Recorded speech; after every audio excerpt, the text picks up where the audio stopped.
मित्रों नमस्कार। सिद्ध आयुर्वेद चैनल पर आपका स्वागत है। और सबसे पहले आपसे रिक्वेस्ट करूंगा कि चैनल को सब्सक्राइब अवश्य करें। यदि अभी तक आपने चैनल को सब्सक्राइब नहीं किया है तो कर लें। बहुत ही महत्वपूर्ण नुस्खे इस चैनल पर दिए जाते हैं और जो अनुभूत होते हैं। तो और अपने मित्रों को शेयर भी अवश्य क्या करें ताकि सभी आयुर्वेद का लाभ उठा सकें और जन जन तक आयुर्वेद का प्रचार और प्रसार हो सके और हम भारतीय अपनी पैथी पर निर्भर कर सकें और विश्वास कर सकें। तो इसी के साथ साथ आज मैं एक बहुत महत्वपूर्ण विषय आपके सामने लेकर आया हूं, शहद की जांच। शहद का परीक्षण कैसे किया जाए, कैसे टेस्ट किया जाए कि शहद जो हम खा रहे हैं वो है भी शहद ही या वो चीनी का घोल है।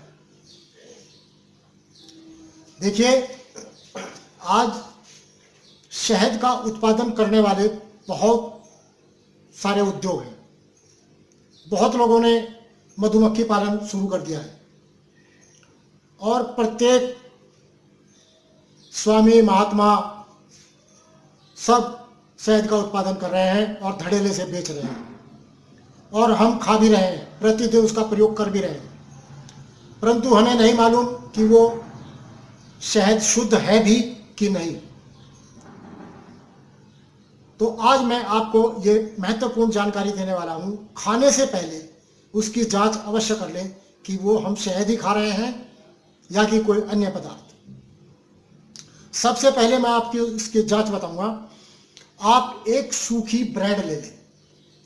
ब्रेड जो मार्केट से आती है, जिसको डबल रोटी बोलते हैं, जो कि खमीर उत्पन्न करने के पश्चात बनाई जाती है ब्रेड। एक पीस ब्रेड का आप ले लीजिए और उसको 2-4 दिन के लिए खुली वायु में रख दीजिए ताकि वो अच्छी तरह सूख जाए, उसका पूरा मॉइस्चर खत्म हो जाए।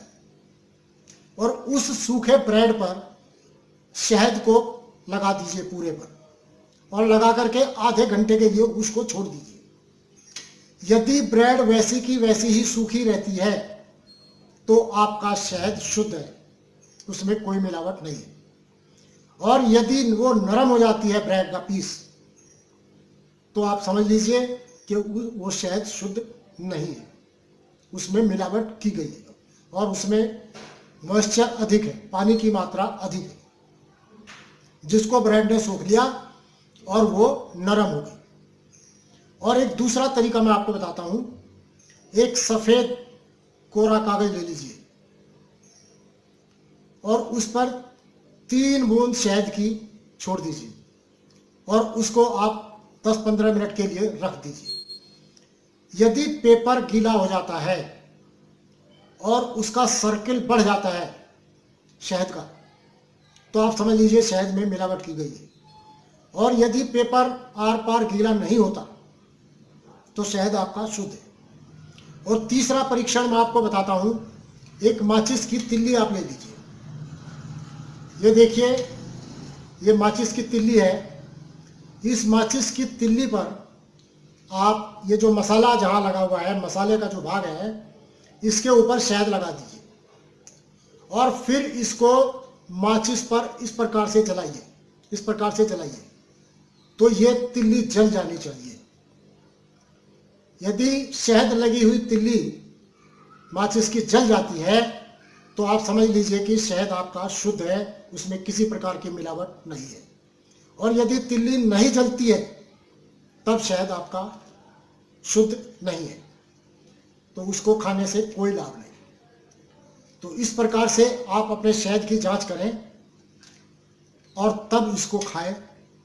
आयुर्वेद में कई औषधियां शहद के साथ ही ली जाती हैं, क्योंकि शहद एक ऐसा वाहक है, ऐसा व्हीकल है जो सुचारू रूप से हमारे आमाशय में औषध को पहुंचा देता है और अति शीघ्र वो पच करके अपना कार्य शुरू कर देती है। इसलिए आयुर्वेद में शहद का बहुत महत्वपूर्ण योगदान है। तो आप शहद को जरूर जांचें। प्रयोग करने से पहले उसकी जांच अवश्य करें कि वो शहद आपका असली है या बनावटी है। तो बहनों भाइयों, एक महत्वपूर्ण जानकारी आज मैंने आपको दी है, इसको आप नोट करें और अपनाएं और लाभ उठाएं। चैनल को सब्सक्राइब अवश्य करें, वीडियो को लाइक भी करें और शेयर भी किया करें। आपका बहुत बहुत धन्यवाद। नमस्कार।